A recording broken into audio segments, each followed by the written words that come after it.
သိတယ်နော်ပညာဆိုတော့ငါရေတော့ကျွန်တော်တို့ရှိဆက်ရှိရပညာပေါ့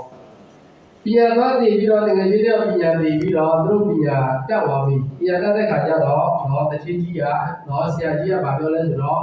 မင်းတို့ရကြွားမှာပြပြီးတော့နော်ပြပြီးအဲ့လိုစားတော့ဆရာမရှိတဲ့ပညာလည်းတို့သိပြီးတော့ပုံပြီးဆိုတော့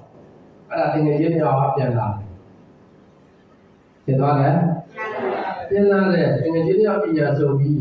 ဆရာကြီးယူဘက်နေပြန်လာတဲ့ခါကျတော့အဲ့ဒီအိမ်မှာပြန်လာအိတ်တယ်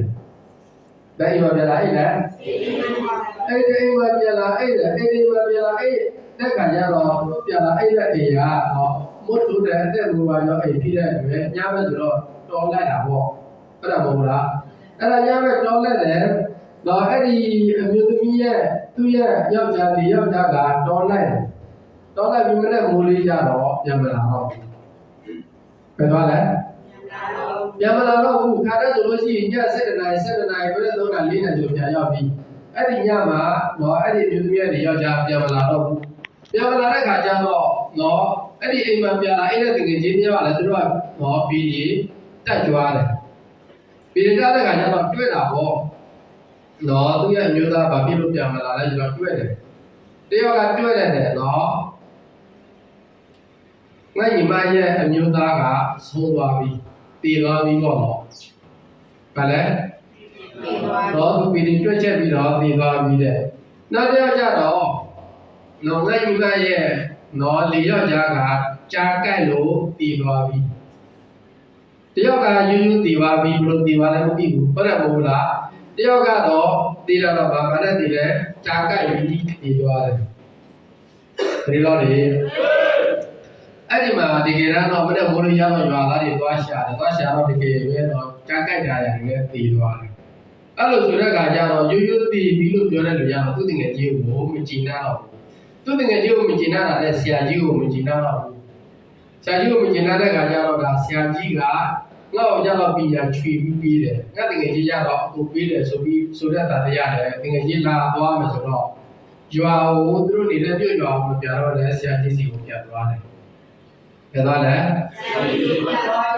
ဆရာကြီးစီကိုပြသွားတာကျတော့ဆရာကြီးစီရောက်တဲ့ခါကျတော့ဆရာကြီးမတရားဘူးကျွန်တော်ကြတော့ပညာအကုန်မပေးဘူးကျွန်တော်တကယ်ကြီးကြတော့ပညာအကုန်ပေးတယ်ဆိုတော့ကဲမင်းတို့ဘာလဲဖြစ်နေကြလဲဆိုတော့ခုနကအကြောင်းပြောပြသွားတယ်ပြောပြသွားတဲ့အခါကျတော့ဒါဆိုလို့ရှိအောင်ပြီဆရာကြီးကတို့ကိုရေကိုတယောက်တစ်လုံးပေးတယ်မနေ့ဖြာကြလို့ရှိရင်ဒီရေအိုးမှာနှင်းရေအပြည့်ယူလာဟာလဲနှင်းရေအပြည့်တော့ဒီရေအိုးထဲမှာတို့ရေအိုးတယောက်တစ်လုံးမှာနှင်းရေအပြည့်ယူလာဆိုတော့အဲ့ဒါဆရာကြီးကရေအိုးပြီးပြန်လုပ်လိုက်တဲ့အခါကျတော့အဲ့ဒါညမိုးချိုးကြတဲ့ခါကျတော့ခုနကတော့ရိုးရိုးတည်ပြီးတော့ဟောနေတဲ့လူကတော့သူကရေအိုးကိုတော့ကျွန်တော်တို့ဒီရှိချာထဲမှာပေါ့တော့ဒီလိုရေအိုးရိုးပဲသွားတာလေနှင်းကြိုက်ရေရတော့ပေါ့အဲ့ဒါမဟုတ်လားဒီသူကတွေးပြီးသားဘယ်လိုရေပြည့်လို့ရမှာလဲတော့နှင်းရေတော့ဒီလိုလေးဟိုမှာခုနကြားကက်တည်ပြီးဆိုတော့ဟောတဲ့တင်ကြီးကြတော့ခုနတော့ဖြတ်သွင်းကြဆိုတာပြောချင်တာအဲ့ဒါမဟုတ်လားငါဆရာကြီးနေ့အပြည့်ရအောင်ဒီတဲ့ခံမယ်ဆိုလို့ရှိတော့ပြည့်တယ်ဘူး။ဟောဒီအော်ကနည်းနည်းစာမရတယ်။ဒါဆိုလို့ရှိရင်ဘယ်လိုလုပ်လို့ရလဲဆိုတော့သူ့မှာဒီအဖို့စားတွေပေါ်ရေစုတဲ့အဖို့စားတွေကိုသူကဒီနဲ့ပြည့်ခင်းပေါ်မှာရှောက်ခင်းတာအများကြီးပဲ။ဒီကိုလေးချတာလည်းခင်းရတယ်။ဒါမှမဟုတ်ဘူးလေတော့မနဲ့မိုးမလေးဒါလည်းဆိုလို့ရှိရင်သူကအဲ့ဒီချတာတဲ့အဖို့ကရေမစုပ်ဘူးလား။အဲ့ဒါလိုဒီကြတော့ရေစုတော့ချတာလည်းအများကြီးသူကအဲ့ဒီကအဖို့တရားရေကိုလည်းညှိချတယ်ပြီးတော့ရေပြည့်သွားတယ်